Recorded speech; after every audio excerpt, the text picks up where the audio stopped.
ஓம் சாய்ராம், ஜெய் சாய்ராம். என் அன்பு குழந்தையே, விரைவாகவே உனக்கு ஒரு நல்ல செய்தியை நான் உனக்கு செவி வழியாக கொடுக்கப் போகிறேன்.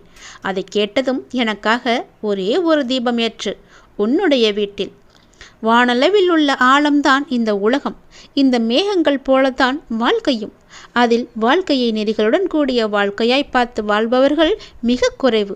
என் பிள்ளைகளுக்கு முதலில் நான் பயிற்றுவிப்பது ஒழுக்கமும் நேர்மறையான எண்ணங்களும் தான். அதில்தான் நீ இப்போது இருக்கிறாய். பயிற்சி நடக்கும்போது சில போராட்டங்கள், குழப்பங்கள் எல்லாம் நிகழும். அதை பார்த்து நீ பயப்படாதே. உனக்கு இது நல்லதா கெட்டதா என குழம்பி முடிவுகள் எடுக்க முடியாமல் போகும் தருணம் கூட வரலாம். அப்பொழுதும் நீ பயப்படாதே. அப்படி உனக்கு குழப்பம் வரவில்லை என்றால் அதில் உனக்கு பயிற்சி சரியாக இல்லை என்று அர்த்தம். பயிற்சியில் தோல்விகள், வெற்றிகள் என இரு முனைகள் இருக்கின்றன. அதில் நீ வெற்றிக்காக போராடு. தோல்வி ஏற்படுகிறது என்றால் உன்னுடைய அப்பா உனக்காக பெரிய வெற்றியை வைத்திருக்கிறேன் என்று எண்ணி உன் மனதை நீ சாந்தப்படுத்திக்கொள். தோல்வி எதிர்நோக்குபவர்கள் சாதனையாளர்கள் என்பதை மனதில் வைத்து என்மேல் நம்பிக்கை வைத்து பொறுமையுடன் காத்து கொண்டிரு. விரைவாகவே நீ கேட்ட நல்ல செய்தியை நான் உனக்கு கொடுக்கப் போகிறேன். அந்த விரைவில் நல்ல செய்தி என் வழியே உன் வீட்டிற்கு வரும். உன் வீடு தேடி வரும். கவலையே படாதே. இனி நீ மகிழ்ச்சியாக இருப்பாய். அந்த செய்தி உன் செவி வந்து சேரும் நேரம் எனக்காக உன் வீட்டில் ஒரே ஒரு தீபம் ஏற்று. உன் தீபத்தின் வழியாக நான் உனக்கு காட்சி தருவேன். உன்னை சுற்றி பார்க்கும் இடமெல்லாம் நானே காட்சி தருவேன். எங்கு பார்த்தாலும் என்னுடைய ரூபமே உனக்கு தெரியும். அதிலிருந்தே நீ தெரிந்து கொள். எனக்கு அப்பனின் அருள் இருக்கிறது என்றும் அப்பன் சொன்னபடியே எல்லாம் நடக்கும் என்றும் உன் மனதை நீ தைரியமாக வைத்துக்கொள். சந்தோஷமாக வைத்துக்கொள். நீ கேட்ட நல்ல செய்திக்கான முதல் அறிகுறி என்னுடைய காட்சித்தான். ஒளியின் ரூபமாக நான் உன் வீட்டிற்கு வருவேன். வந்து உனக்கு காட்சி தருவேன். நீ எங்கு பார்த்தாலும் நான் உன் வீட்டில் முழுவதுமாக இருப்பேன். அப்பொழுது தெரிந்து கொள்ளலாம். நான் கேட்ட நல்ல செய்தியை கொடுக்க என் அப்பா தயாராக இருக்கிறார். அதை பெறுவதற்கு நான் தயாராக இருக்க வேண்டும் என்ற ஆர்வத்தோடு இரு. மகிழ்ச்சியோடு இரு. எல்லாம் எனக்கு தெரியும். நான் பார்த்து கொள்கிறேன். உனக்கானது உன்னிடத்தில் விரைவாகவே வந்து சேரும். அந்த செய்தி வந்து சேரும் நேரம் அதை மட்டும் மறந்து விடாதே. ஒரே ஒரு தீபம் ஏற்று. அப்பிறகு பார் உன் வாழ்வு எப்படி இருக்கும் என்று. மிக மகிழ்ச்சியாக ஒளிமயமாக உன் வாழ்வும் இனிக்கும். உன் வீடும் ஜொலிக்கும். இனி எல்லாமே உனக்கு நல்லதே நடக்கும். நான் உன் அருகாமையிலேயே எப்பொழுதும் இருக்கின்றேன். உன்னை பார்த்து கொண்டு தான் இருக்கிறேன். உனக்கு என்ன நடக்கிறது? உன்னுடைய பிரச்சனை என்ன? நீ மகிழ்ச்சியாக இருக்கிறாயா இல்லை துன்பக்கடலில் சிக்கி கொண்டு இருக்கிறாயா என்று எல்லாமேவற்றையுமே நான் பார்த்து கொண்டு தான் இருக்கிறேன். நீ எதை பற்றியுமே கவலைப்படாதே. நான் உன்னுடனேயே இருக்கிறேன். தாளிடப்பட்ட கதவுகள் என்னை தடுத்து விட முடியாது. நீ எங்கு இருந்தாலும் என் நினைவில் வைத்துக்கொள். என் நாமத்தை உச்சரி. உமக்கானதை நீ நிச்சயம் கிடைக்கப் பெறுவாய். இது எனது சத்திய வாக்கு. என் வார்த்தைகள் மீது நம்பிக்கை வைத்து நீ செயல்பட்டு கொண்டு இருக்கிறாய் அல்லவா? பிறகு எதற்காக நீ கவலைப்படுகிறாய்? என்றும் என்றென்றும் உங்களோடு நான் இருந்து கொண்டே இருப்பேன். இப்பொழுது இந்த நொடி நான் உன்னுடன் தான் இருக்கிறேன். நீ எங்கு வேண்டுமானாலும் பார். என் ரூபத்தை நீ காணலாம். உனக்கு நல்லது நடந்து கொண்டே இருக்கப் போகிறது.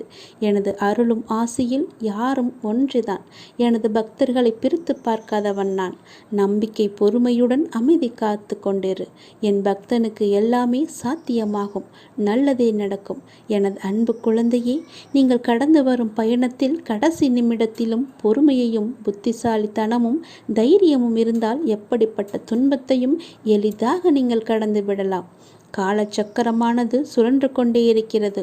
ஒவ்வொரு திருப்பத்திலும் வாழ்க்கையின் போக்கை மாற்றுகிறது. பருவங்கள் குளிர்காலத்துடன் முடிவடையாது. வசந்தம் துளிர்விடும் சிறப்புடன் திரும்புகிறது. சுழலும் சக்கரம் மேலும் கீழும் அசைவது போல ஒரு நீண்ட இரவுக்கு பின் அழகான ஒரு வெளிச்சம் வருவது போல ஒரு பிரகாசமான ஒளி உதயமாகும் இல்லவா? அது போலத்தான் உங்களுடைய இன்பங்களும் துன்பங்களும் நம்மை தவிர்க்க முடியாமல் பின்தொடர்ந்து கொண்டிருக்கின்றன. இவை எல்லாமே உன்னுடைய முன்ஜென்ம கர்மாக்கள். ஆனால் தொந்தரவு இல்லாமல் இருப்பது வாழ்க்கையின் முக்கியத்துவம்.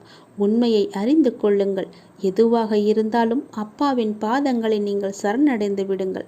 அவருடைய பாதங்களை நீங்கள் பற்றி கொள்ளுங்கள். சதா காலமும் அவருடைய நாமத்தை நீங்கள் ஜபித்து கொண்டே இருங்கள்.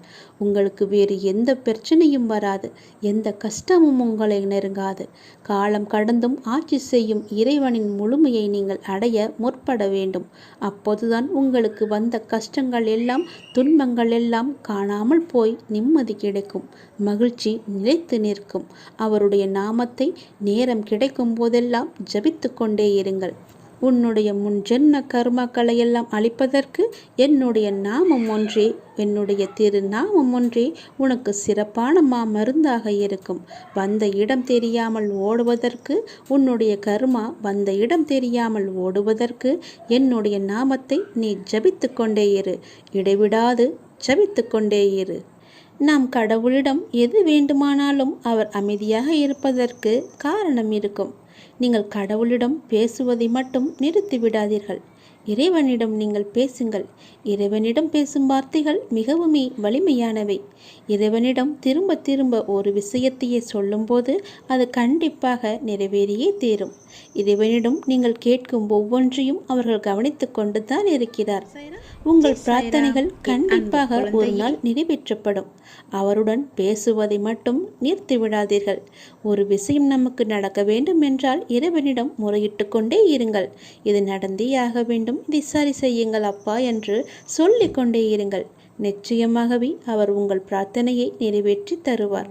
நம்பிக்கையோடு இருங்கள். அவர் தருவார் என்ற நம்பிக்கையோடு இருங்கள். நம்பிக்கை இருந்தால் அந்த வானமும் நமக்கு வசப்படும். இந்த பிரபஞ்சத்தையே ஆளும் மிகப்பெரிய சக்தி உங்களது தேவைகளையும் கண்டிப்பாக நிறைவேற்றும். இறைவனால் நிறைவேற்ற முடியாத அளவிற்கு பெரிய பிரார்த்தனைகள் எதுவுமே கிடையாது. அவர்தான் அந்த பிரச்சனையை உருவாக்கியவர். உருவாக்கியவருக்கு பிரச்சனையை தீர்க்க தெரியாதா? உங்களுக்கு தேவையானதை கண்டிப்பாக அவர் வழங்கி கொண்டே இருப்பார். அதை யாராலும் தடுக்க முடியாது. இதுவரை இறைவன் கொடுத்ததற்கு இனி கொடுக்க போவதற்கும் என அனைத்துக்குமே நீங்கள் நன்றி சொல்ல வேண்டும். நன்றி சொல்ல மறவாதீர்கள். உங்களை கைப்பிடித்து வழி நடத்தி கொண்டிருக்கும் சக்தியை முழுமையாக நம்புங்கள். நீங்கள் யார் மீது ஒருவர் மீது நம்பிக்கை வைத்திருக்கிறீர்களோ அது முழுமையான தூய மனதுடன் கூடிய நம்பிக்கையாக இருக்க வேண்டும். எது செய்தாலும் அசைக்க முடியாத நம்பிக்கையாக இருக்க வேண்டும். அப்போதுதான் அவருடைய முழுமையான லீலைகள் நமக்கு தெரிய வரும். என்றுமே அது உங்களை கைவிடாது. உங்களுக்கு வேண்டியது அனைத்தும் வாரி வழங்கும். உங்களுக்கு வேண்டிய அனைத்தையும் பெற்று நீங்களும் உங்களை சார்ந்த அனைவரும் மகிழ்ச்சியோடு வாழ்வீர்கள். அதற்கு அவரே துணையாகவும் இருப்பார். நீங்கள் செய்ய வேண்டியது எல்லாம் அவரிடம் நீங்கள் தினமும் பேசிக்கொண்டே இருப்பது மட்டும்தான். என்ன அப்பா, எப்படி இருக்கிறீர்கள் என்று ஆரம்பித்து எல்லாவற்றையுமே பேசுங்கள். எல்லாவற்றிற்கும் அவர் நிச்சயம் பதில் தருவார். ஆனால் அந்த பதிலுக்கு நீங்கள் கொஞ்சம் காலம் காத்திருக்க வேண்டும். உடனடியாக நடக்க வேண்டும் என்றால் அது நடக்காது. சிறிது காலம் பொறுமையாகத்தான் இருக்க வேண்டும். இப்போது நீங்கள் செய்ய வேண்டிய மிக முக்கியமான காரியம் என்னவென்றால், உங்களுக்கான காரியங்கள் நிறைவேறப் போகும் இந்த நாட்களில் மிக பொறுமையாக இருப்பதுதான். நீங்கள் பொறுமையுடனும் நம்பிக்கையோடும் இருப்பதுதான் அவருக்கு நீங்கள் செய்யும் வழிபாடு, தொண்டு என்று கூட வைத்துக் கொள்ளலாம். அவர் உங்களிடம் வேறு எதுவுமே கேட்கவில்லை. நான் உங்களுக்கு செய்து தருகிறேன், அதற்கு பதிலாக நீங்கள் என் மீது நம்பிக்கையும் பொறுமையாக இருங்கள் என்று சொல்கிறார். எதிர்பார்த்தது நடக்காத வரை வாழ்க்கை ஏமாற்றமாக தோன்றும். ஆனால் எதிர்பாராத ஒரு நல்ல விஷயம் உன்னுடைய வாழ்வில் நடந்துவிட்டால் அந்த வாழ்வு எவ்வளவு அதிசயமானதாக மாறும். என் குழந்தையே, உன்னுடைய வாழ்வில் அந்த அதிசயங்களை நான் நடத்தி வைக்கப் போகின்றேன். உன்னுடைய வாழ்க்கை அவ்வளவுதானா என்று நினைத்து கொண்டிருக்கும் நேரத்தில், நீ சற்றுமே எதிர்பாராத ஒரு நேரத்தில் உன்னுடைய வாழ்வில் ஒரு அற்புதம் நடந்து எல்லாவற்றையுமே, அதாவது உன்னுடைய கஷ்டங்கள், கடன் பிரச்சனைகள், கவலைகள் என எல்லாவற்றையுமே அது நிச்சயம் மாற்றிவிடும். உன் கண்ணீரில் கரைந்து விட்டது உன்னுடைய கர்ம வினைகள். ஏனென்றால் எவ்வளவு கண்ணீர் தான் வடிப்பாய் என்ற அளவு இல்லாமல் அவ்வளவு கண்ணீரை நீ கரைத்து வைத்திருக்கின்றாய். அதனால்தான் உன்னுடைய கர்மவினை எல்லாமே கரைந்திருக்கின்றது. புன்னகையோடு புண்ணிய பலன்களை அனுபவிக்க நீ தயாராக இரு என் செல்லமே. நீ என்னுடைய குழந்தை. உன்னுடைய மனதில் அவ்வப்போது ஏனோ சிறு சிறு குழப்பங்கள் ஏற்படுகிறது. அப்பா உன்னை வணங்கிய பின்புதான் பிரச்சனை எனக்கு அதிகமாகிறது என்கின்றாய். உன்னுடைய வாழ்வில் இந்த பிரச்சனை வரும் என்பது விதி. நீ பிறக்கும்போதே எழுதப்பட்டது. ஆனால் இந்த பிரச்சனை வரும்போது நான் உன்னோடு இருக்கிறேனா என்பதுதான் மதி. அதை நீ உணர்ந்து கொள். உன்னுடைய மதியால் உனக்கு பிரச்சனை வரும் நேரம் நான் உன்னோடு இருந்து வழி நடத்தும் பொறுப்பை நான் தந்திருக்கின்றேன். நீ எனக்கு அதற்கான வாய்ப்பையும் தந்திருக்கின்றாய். நானே உன்னை வழி நடத்தி செல்கின்றேன். நீ அதிலிருந்து நல்ல ஒரு அனுபவ பாடத்தை எடுத்துக்கொண்டு அது நிச்சயம் நீ மீண்டு வருவாய். எப்பேற்பட்ட பிரச்சனை வந்தாலும் அதை எளிதில் உன்னால் சமாளித்து வெற்றி நடைபோட முடியும். கவலைப்படாதே. நடந்து முடிந்த எதையும் ஒருபோதும் கவனிக்காதே. எதை செய்து முடிக்க வேண்டும் என்பதில் மட்டும் நீ கவனமாக இரு. உன்னுடைய பிரார்த்தனை மற்றும் விரதத்தின் பலனாக உனக்கு தருவதற்கென்று ஒன்று நான் எடுத்து வைத்திருக்கின்றேன். அதை விரைவாக உன்னிடம் கொண்டு வந்து சேர்ப்பேன். அதற்கான சரியான காலம் சூழ்நிலை எல்லாம் உருவாக்கப்பட்டு அது உன் கையில் வந்து சேர்க்கப்படும். உனக்கு எது கிடைக்க வேண்டுமோ அதை யார் தடுத்தாலும் உன் கையில் வந்து சேரும்.